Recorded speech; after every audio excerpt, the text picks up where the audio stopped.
Matematika s tajomstvom to rozhodne nie je. Dnes si ukážeme, ako vyberáme pred zátvorku krok po kroku.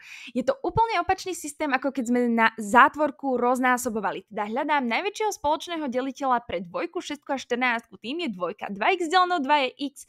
Plusko opisujem, 6 deleno 2 je 3. Plusko opisujem a 14y deleno 2 je 7y. Poďme na ďalší príklad.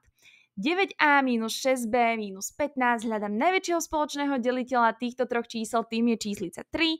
9a deleno 3 je 3a, mínusko opisujem, 6b deleno 3 je 2b, mínusko opisujem a 15 deleno 3 je 5. Ukončíme zátvorku a ideme na ďalší príklad.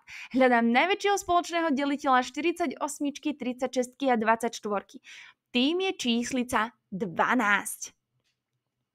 48c deleno 12 je 4c. Plusko opisujem, 36f deleno 12 je 3f, mínusko opisujem a 24g deleno 12 je 2g. Aký bude výsledok posledného? Napíš mi do komentára a ja ti to rada skontrolujem. Ak potrebuješ doučovanie z matematiky, mrkni na Testomatik.sk a prihlás sa na doučko.